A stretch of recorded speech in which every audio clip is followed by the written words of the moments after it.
Welcome to the deep dive. Today we're taking a closer look at a recent development, U.S. sanctions hitting some Chinese nationals and also a Hong Kong-based firm. Our information comes from a Ground News article. The headline is, U.S. sanctions China and HK on Iran missile program. Right.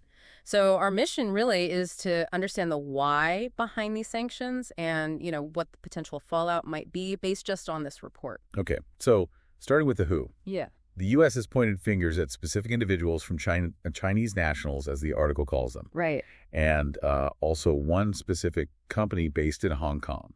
So not broad strokes, but targeted. Targeted. Yeah. And the big question, the immediate question is why? What's the justification?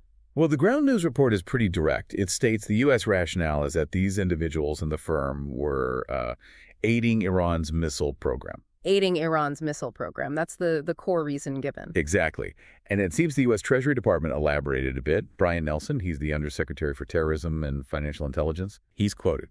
He said these entities knowingly transferred sensitive items to Iran's missile program. Knowingly. That word jumps out, doesn't it? Suggests they weren't accidental participants. Precisely. It implies a deliberate choice, knowing where these items were going and likely for what purpose. And you mentioned sensitive items. The article doesn't list them specifically, I assume. No, it doesn't detail them. But yeah. Generally, when you hear sensitive items in, like, a missile proliferation context, well, it could be anything from specialized components, maybe guidance technology. Dual-use tech, perhaps? Things with civilian and military applications? Could be. Or even, specific materials needed for production. Yeah. The point Nelson made was that this transfer supposedly undermines Iran's ballistic missile capabilities. So the U.S. is framing this as a direct move against Iran's military tech development. That seems to be the stated goal, yes.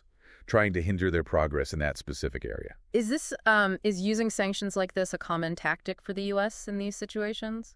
Oh, definitely. Sanctions are a very established tool in the U.S. foreign policy toolkit. They use them to apply pressure, signal disapproval, try to change behavior. Right. But what's interesting here, as you noted, is who is being sanctioned. It's not Iran directly, but Chinese and Hong Kong entities. Yeah, that extraterritorial reach, applying U.S. rules outside its borders. Exactly, which, always has implications for international relations, particularly U.S.-China relations in this instance. Absolutely. So thinking about the immediate impact, what happens to these individuals and this firm now, practically speaking? Well, typically U.S. sanctions mean any assets they have within U.S. reach, like bank accounts, get frozen. Locked down. Yeah. And crucially, it usually prohibits U.S. persons or companies from doing business with them. That can really isolate them internationally, make global finance and trade very difficult. A significant squeeze then. And beyond just them, what about the broader picture, U.S.-China? It adds another layer of complexity, doesn't it? You have the U.S. trying to manage its concerns about Iran's missile program. But doing so by targeting entities in China, a country with which the U.S. already has a, shall we say, complicated relationship. It can definitely increase friction.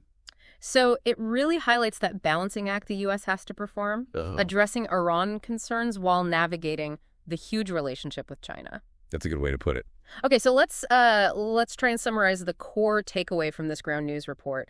Basically, the U.S. has sanctioned specific Chinese individuals and a Hong Kong company. Correct. The reason given is that they allegedly knowingly supplied sensitive items for Iran's missile program. Yes, and the stated U.S. objective is to hamper that missile program. Got it. Okay. And maybe a final thought, just stepping back, thinking beyond this specific case. What does this tell us, or what questions does it raise about wider international efforts, efforts to stop missile technology from spreading? Is this just a one-off, very targeted action? Or could it signal maybe a different phase or broader strategy from the U.S. in how it tries to control the flow of sensitive tech globally?